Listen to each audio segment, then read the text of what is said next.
y a des grandes conférences internationales où l'Afrique est souvent absente, nous allons parler de notre IA, celle qui répond à nos réalités, qui respecte nos ressources, qui parle nos langues et qui résout nos problèmes. Africa Ignition, c'est une conférence, certes, mais c'est surtout un point de départ, un mouvement qui veut former, connecter, structurer un véritable écosystème panafricain autour de l'intelligence artificielle. Et nous sommes fiers de commencer ici, au Cameroun. Je tiens à remercier très sincèrement les institutions qui nous soutiennent, notamment le ministère des Postes et Télécommunications et l'Antique. Nos sponsors et partenaires techniques, sans qui rien de cela ne serait possible, les modérateurs, panélistes et intervenants qui ont tous accepté avec générosité de partager leur expertise. Et bien sûr, vous, les participants, venus de différentes régions, de secteurs très différents, mais avec un objectif commun, avancer. Dans ce programme, vous trouverez des panels stratégiques sur la gouvernance, les talents, l'infrastructure, des ateliers concrets sur l'IA pour les entreprises, les startups, les secteurs clés comme l'agriculture, la finance ou la santé. Des moments forts comme le cercle des leaders avec M. Kolo Biyidi, She Builds AI qui est un panel totalement féminin, ou encore nos sessions VIP pour connecter autrement. Notre intention est simple, que chacun reparte avec quelque chose de concret. Une connexion, une idée, une solution, une alliance, une voie à suivre. Et surtout, la conviction que l'Afrique ne doit pas rattraper le train de l'intelligence artificielle, elle doit poser ses rails, tracer sa propre voie. Merci à vous d'être là. Bienvenue à Africa Ignition. Et maintenant, place à l'action. Merci beaucoup.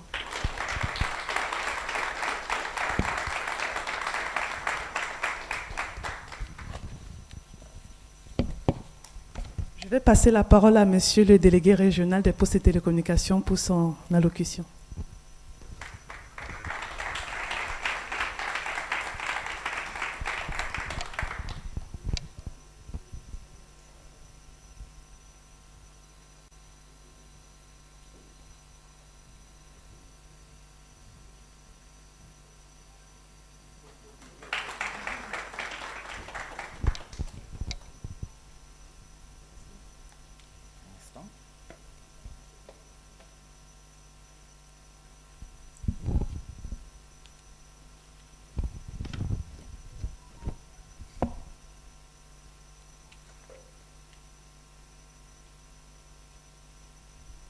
Je ne sais pas si monsieur le gouverneur de la région Livre est représenté.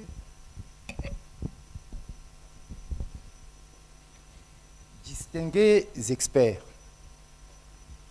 universitaires, chercheurs et partenaires du secteur numérique, mesdames et messieurs, c'est pour moi un honneur et un réel plaisir de prendre la parole ce jour à l'occasion de cette conférence AI for Africa Ignition sur l'intelligence artificielle, sur le thème « Intelligence artificielle comme catalyseur d'innovation et de progrès en Afrique ».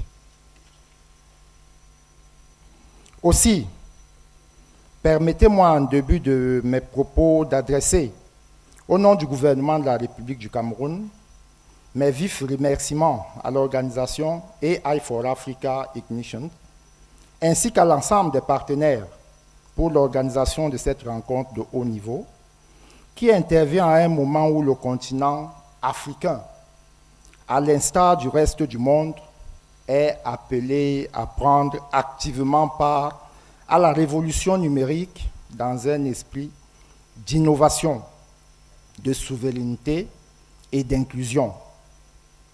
Votre initiative témoigne d'une conscience aiguë des enjeux liés à l'intelligence artificielle, mais aussi de la nécessité impérieuse pour nos pays d'intégrer cette technologie émergente dans les politiques publiques au service du développement durable, conformément aux objectifs de développement durable des Nations Unies et en parfaite cohérence avec l'agenda 2063 de l'Union africaine. Le ministère des Postes et Télécommunications du Cameroun est le département ministériel chargé de l'élaboration et de la mise en œuvre de la politique nationale du numérique. Je me réjouis de l'opportunité qui nous est offerte ici d'échanger sur les défis, les opportunités et les stratégies à mettre en œuvre pour que l'intelligence artificielle soit un levier effectif de transformation pour nos économies et nos sociétés. À vous tous ici présents, j'exprime ma profonde gratitude pour votre mobilisation et votre engagement en faveur d'un dialogue constructif autour des enjeux de l'intelligence artificielle en Afrique. La révolution numérique, dont l'intelligence artificielle est l'un des piliers les plus promoteurs, représente une opportunité unique pour nos nations de rattraper le retard technologique, de moderniser nos administrations, de renforcer nos systèmes éducatifs et de santé et d'accélérer notre développement économique. Distingués invités, mesdames et messieurs, le développement du numérique, en particulier l'émergence de technologies de rupture telles que l'intelligence artificielle, occupe une place centrale dans la vision stratégique africaine en général et en particulier pour le Cameroun. Ainsi, sous la haute impulsion de son Excellence Paul Biya, président de la République, le gouvernement camerounais a érigé le numérique en levier stratégique de modernisation de l'économie, d'amélioration de la gouvernance et de création d'emplois pour la jeunesse. Cette vision ambitieuse s'inscrit de manière claire et résolue dans le document des stratégies nationales de développement 2020-2030, plus connu sous le nom de SND 30, qui reconnaît l'économie numérique comme l'un des moteurs essentiels de la transformation structurelle du tissu productif national. C'est dire que le numérique n'est pas appréhendé comme un simple secteur d'activité, mais comme un vecteur transversal de développement, susceptible de générer des externalités positives dans des domaines clés tels que l'agriculture, la santé, l'éducation, l'environnement ou encore la sécurité. Dans cette optique, le ministère des Postes et Télécommunications concentre ses efforts sur l'édification d'un écosystème numérique national à la fois dynamique, sécurisé et résilient. L'objectif étant de faire du numérique un levier de transformation structurelle au service du développement durable et de la souveraineté technologique du Cameroun. En effet, le Cameroun a engagé depuis plusieurs années une série de réformes et d'investissements structurants qui constituent des fondations sur lesquelles notre pays entend bâtir une économie numérique solide, inclusive et durable. Parmi les principaux acquis à ce jour, l'on peut citer le renforcement des infrastructures numériques à travers la poursuite de l'extension de la dorsale à fibre optique qui avoisine à ce jour 18 km. L'amélioration du cadre juridique et réglementaire. Dans un contexte marqué par la montée en puissance des données numériques et des services en ligne, le Cameroun a récemment franchi une étape importante avec la promulgation de la loi sur la protection des données à caractère personnel en 2023. L'émergence d'un écosystème numérique local à travers le soutien et l'accompagnement du dynamisme des jeunes talents et des start-up via des appuis institutionnels, des programmes d'innovation numérique et des mesures incitatives. Ces acquis, loin d'être exhaustifs, témoignent de la volonté du Cameroun de s'approprier de manière structurée et souveraine les technologies numériques en posant des bases solides d'une transformation durable, alignée sur les priorités nationales de développement. Distingués invités, mesdames et messieurs, dans le contexte actuel de transformation numérique accélérée, une technologie émerge avec une portée transversale et un potentiel de disruption sans précédent, l'intelligence artificielle. Considérée comme un véritable moteur d'innovation et de compétitivité, l'intelligence artificielle est en train de redessiner les chaînes de valeur traditionnelles, d'ouvrir des perspectives inédites en matière de création d'emplois hautement qualifiés et de transformer en profondeur nos systèmes productifs, éducatifs, sanitaires et sociaux. Elle offre également des opportunités majeures pour améliorer l'efficacité et la qualité des services publics, renforcer la prise de décisions basées sur les données et accélérer l'atteinte des objectifs de développement durable.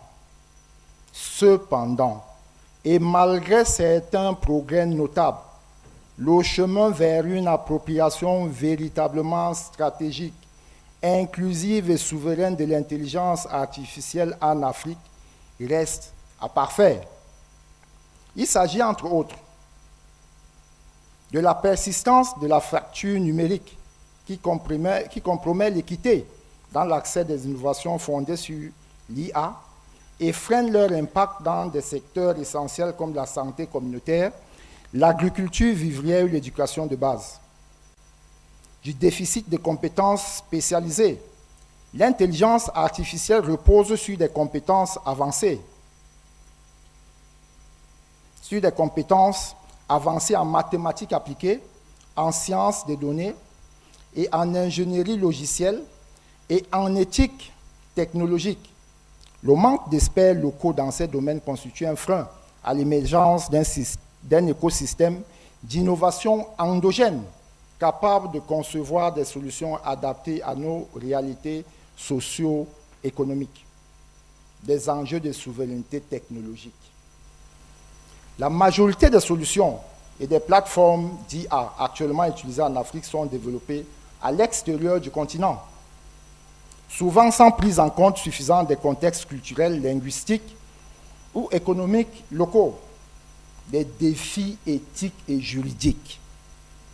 L'IA soulève des questions profondes relatives à la transparence des algorithmes, à la protection des données personnelles, à la non-discrimination et à la responsabilité en cas de préjudice causé par une décision automatisée. Distingués invités, mesdames et messieurs, le ministère des Postes et Télécommunications demeure ouvert aux partenariats technologiques, scientifiques et financiers avec les organisations de la société civile, les universités et les entreprises du secteur numérique, respectueux de nos priorités, de notre souveraineté et de nos spécificités culturelles. C'est la raison pour laquelle nous avons marqué notre accord. Le ministère des Postes et Télécommunications a marqué son accord pour le parrainage institutionnel de cet important événement. Les contributions scientifiques, les démonstrations, les échanges, etc., je ne doute pas un seul instant, compte tenu des différentes articulations inscrites dans l'agenda de cette conférence, donneront des outils et des leviers pour une meilleure appropriation de l'IA. Pour ce faire, j'appelle tous les participants à l'assiduité et à plus de sérieux pour qu'au terme de cette conférence, un pas supplémentaire soit franchi dans l'implémentation de cette innovation. Sur ce, je déclare ouverts les travaux sur la conférence AI for Africa Ignitions du 9 au 10 juin 2025. Vive l'économie numérique! Vive le Cameroun et son illustre chef, son Excellence Paul Biya. Je vous remercie pour votre aimable attention.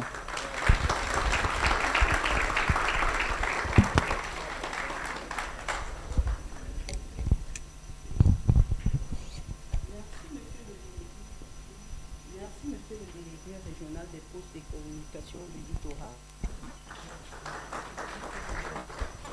Représentant personnel de Madame le ministre des Télécommunications.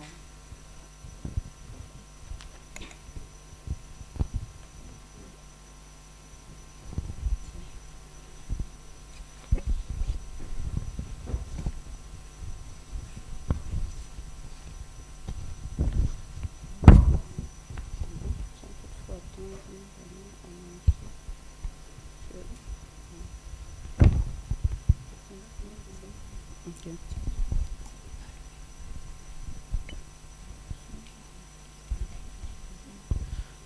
Sans toutefois attendre, nous allons annoncer l'intervention inspirationnelle de Madame, Madame Danielle Timi et Docteur Olivier. Madame Danielle Timis, venue de l'Afrique du Sud aujourd'hui pour nous édifier avec sa contribution.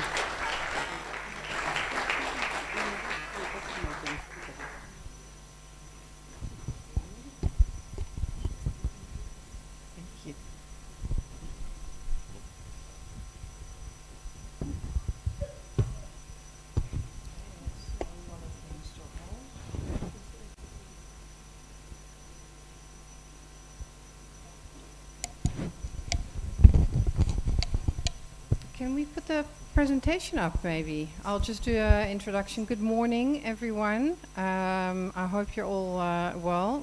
My name is Danielle. That's the only French you'll probably hear coming out of my mouth today. I do understand French, and I do speak it un petit peu, but not very well. Not good enough for the presentation. So I'm the Chief Digital Data and Analytics Officer at Free Range Creatives. I'm also the co-founder. I am based in Cape Town, and I can tell you I am so excited to be here today. It took me 20 hours to get here. You would think that it'd be quicker to fly from one African country to the other, but not so much. I'm really honored to be here. It's such an important conference. The topic is critical. I'm glad to be contributing, and I'm hoping that this event will inspire and ignite all of us, including myself. This is always an exciting moment. I'm not sure if it's working.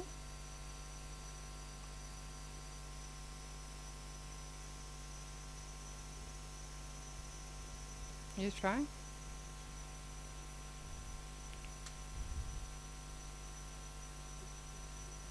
Yeah. It should be this one.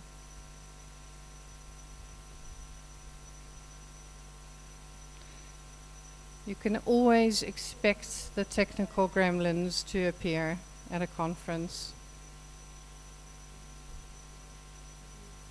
I will just continue in the meantime. It's not connected to this one. It's connected to the presentation on the other side. Anyway, I will just continue talking a little bit so you get to know me a bit. I have, for the past 25 years, built strategies and companies that really fuse creativity, technology, and humanity. And over the past couple of years, particularly since the rise of generative AI, ChatGPT and all of that, I've been super passionate and more passionate every day about ensuring that Africa really leads its own AI initiatives. And not only that, but that we also start to build our own AI narrative, which at the moment is not really happening, or it's happening, but it's being overshadowed by all the global stuff that we're hearing. So just to give you a bit of context, some of my work experience at the moment, I'm working on solving financial inclusivity in South Africa by combining retail and banking data to reach underserved communities who currently don't have access to any credit or anything of any sorts. We're using generative AI for a study on gender-based violence, which is such a big problem in South Africa and other African countries too. We are using AI to develop a campaign against the disastrous effects of online betting, and then particularly for young males. And we're running a pilot for a new startup for people, where people can exchange they can basically trade skills for other skills, services, or products. But what I really wanted to talk to you about, so I do hope that we can flick through to the next slide. I wanted to tell you why I feel that everything we've all learned about AI can be totally thrown in the dumpster. There you go. Well, that's the one. And that's because a lot of times when we talk about AI, we're talking about AI in the global context. We talk about risks for copyright, risk for bias. That one is obviously really relevant. But still, job loss, deep fakes, all the kind of things that are important, but not necessarily crucial on the African continent. For me, the risk for Africa is to get left even further behind, for the digital divide to even get bigger. And I was talking to a lovely lady in the audience this morning, and I know that I'm talking to the converted here already, because typically I hold this presentation in the global north. But the thing is that if you have access to teachers and doctors, electricity, and all of that, then maybe, yes, you can afford to fear what AI could be taking from you. But if you don't necessarily have all of that, then what really do we have to lose? It could be your amazing first math teacher that you've never had, the first doctor that's going to help you without waiting for 8 hours. It can really change and transform communities across the African continent. And that means that for me, the whole world needs to unlearn assumptions that were never meant for the African continent, or maybe for the global south in general. And that's quite a statement, but I'm finding that more and more people are resonating with this thought, and I'm pretty sure that you do too. So because when the context is different and the challenges are different, we need a completely new perspective, because this is our reality. Our reality is totally different from the global north. We're still dealing with a lot of basic lack of services, people who are not online, 900 million people. We have 2,000 plus languages on the African continent. I mean, I've learned today that there are more than 200 just in Cameroon. There's only about 20 in South Africa, so that's relatively easy for us. People still can't read or write. A third of sub-Saharan people are still illiterate. Access to reliable electricity is a problem. Not everyone has a laptop, and a lot of times when we are in forums in the north, everyone is assuming that the whole world has a smartphone, but you and I know that that's not the case here. If we're lucky, it's 50%, and then in some areas it might be a lot less, or it could be a little bit better. And we also know that there's only less than 1% of data centers in Africa. So there's a lot of work to be done, because without any of that, I mean, we really can't leapfrog into the future, and AI won't be able to scale meaningfully. So we need partnerships, policy, and prioritization to be able to fix this huge challenge. Like I said, when you have nothing to lose, when AI could only give you better services, when you then look at people in the global north who are saying that they don't want AI to be taught to their kids because they're afraid that it's going to reduce the quality of education. They don't want a doctor to use AI because what if they get it wrong?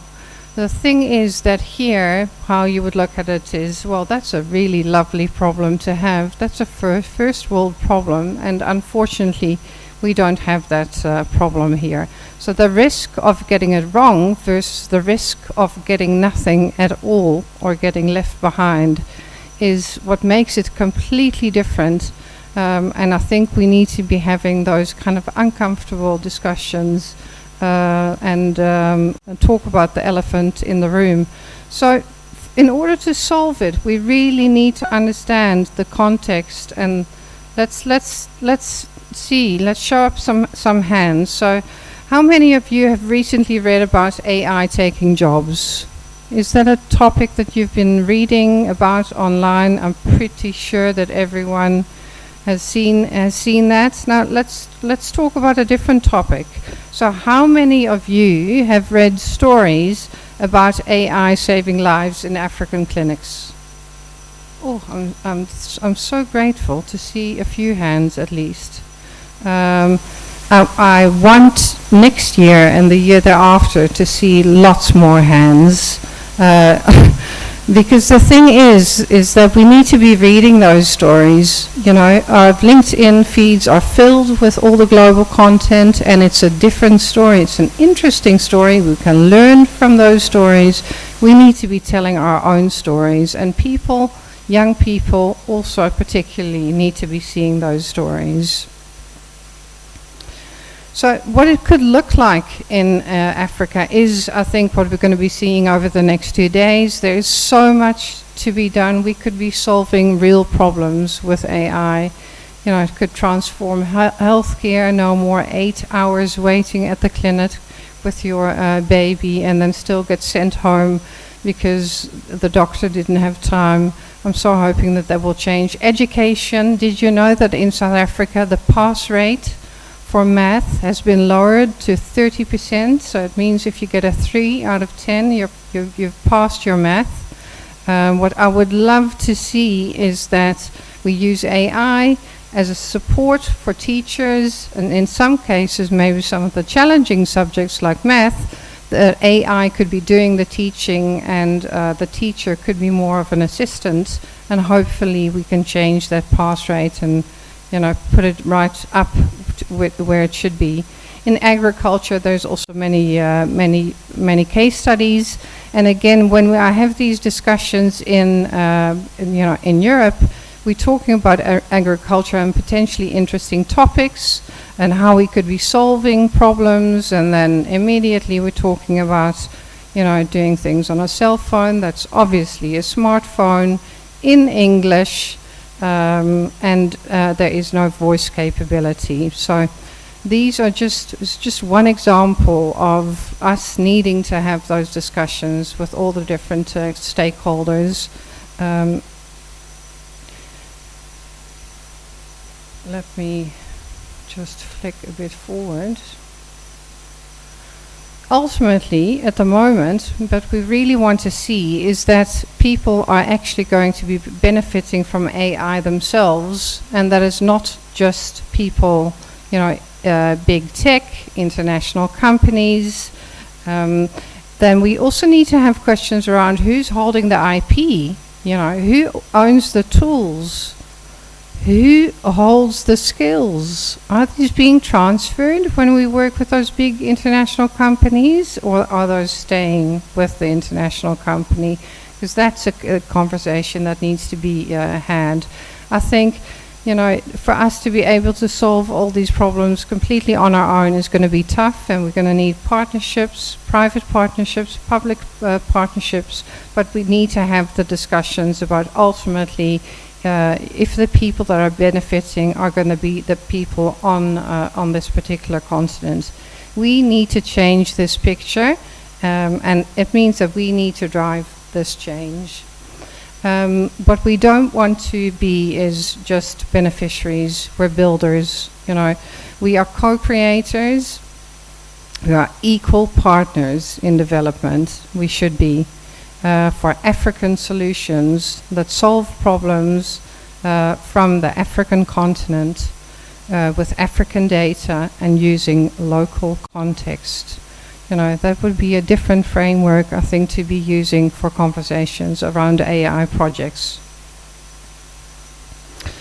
There are a lot of examples, though, of movements that are going into the right direction. I mean, I know that there are quite a few countries, South Africa included, who have developed an AI strategy. The African Union are working on a continental AI strategy. We have innovation hubs in many countries. South Africa is one of them, but other countries are there too, Rwanda, Kenya. There are some interesting developments in African language AI. There are some amazing companies again in South Africa, and I'm saying South Africa, but that's really because I'm from there, and because of that I understand the case studies there better. I'd like to see today and tomorrow if you also have amazing case studies in Cameroon. Masakane and Lalupa AI are two examples of African language AI tools applications in South Africa. And we are seeing also lots of specialized AI education, using AI in education, still a bit tricky, but using AI training for people who want to move into AI, for upskilling, yes, definitely. Cultivating also those the AI talent, definitely also happening. So all the building blocks are there. Now the question is, how are we going to use all of that to make sure that there is a brighter future for Africa with AI, based on collaboration and partnership. So again, I'm not saying that we shouldn't be working with the Global North. We should, but it's not a copy-paste kind of scenario where we take their applications and force-fit them into this continent. It's about African-led innovation and really transforming the future. I think that a lot of times people are saying that we're behind the curve. I'm not sure if that is necessarily the case. I think we are building something else, and it's more complex. It takes longer. We do also need to reach out to other parties to get help in terms of resources and funding. So the projects that we are running with are just not as straightforward, is what I say. And because of that, it's not always important to be the first. It is the important bit is to really get started. And I can't wait to see what we create together. Thank you so much for your attention.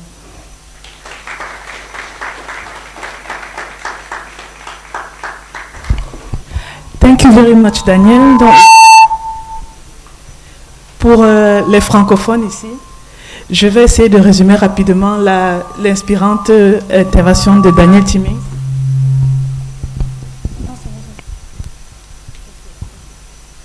Donc là, le son. Ok. Ah, c'est parce qu'il y avait le... Voilà. Donc, en fait, Daniel nous exhortait à vraiment repenser l'adoption, l'intégration de l'IA, parce que nous avons nos réalités qui ne sont pas propres aux communautés, on va dire, européennes. Donc, c'est important que nous repensions une IA qui est adaptée à nos besoins, à notre culture aussi. Et elle a énoncé quelques exemples d'IA, des solutions de l'Afrique du Sud qui sont axées sur les langages locaux, les langues locales. Donc, pour ceux qui n'ont pas suivi, c'est l'occasion pour vous de tester l'application de notre associé, de notre intégrateur technologique qui vous permettra donc de suivre toutes les interventions dans votre langue choisie. Merci Daniel, et nous allons donner la parole au docteur Olivier Ongona Tangana.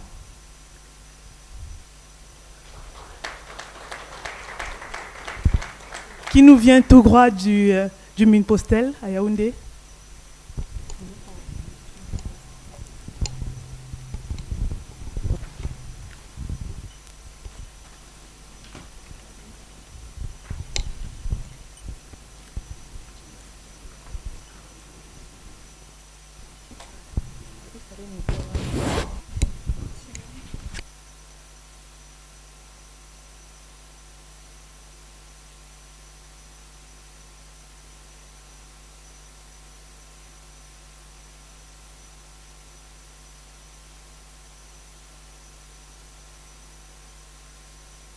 Bonjour à tous et merci de nous passer la parole. Et je salue le délégué qui a parlé au nom du ministère des Postes avec la stratégie du ministère. Mais je prends la parole ici en tant qu'universitaire. Donc sinon, si je la prends comme administratif, je risque de reprendre tout ce qu'a dit monsieur le délégué. Parce que depuis, je crois, 3 ou 4 années, le ministère a pris comme cheval de bataille l'inclusion de l'économie numérique. Donc il ne se passe pas un mois ou une semaine sans qu'on en parle. Mais je vais revenir en abondance sur l'exposé de la précédente oratrice, en revenant au niveau des concepts, puisque ça semble devenir un mot de passe. Bon, je ne me suis pas présenté, on l'a fait pour moi. Pongono Atangana Olivier, chef service du développement des télécoms au ministère, PhD en psychologie du travail des organisations, laboratoire télétravail, enseignant associé à l'université de Yaoundé 1. Et je voudrais aborder le concept, je le disais, parce que ça semble récurrent. À tout bout de champ, on parlait de l'intelligence artificielle. Bon, dans la salle, on nous a dit qu'il y a des universitaires, ceux qui abondent au niveau de la recherche. Il y a une partie importante en ce qui concerne la définition des concepts. On les définit de manière contextuelle, on peut les définir de manière conceptuelle. Mais en tant que télécommunicant et en tant que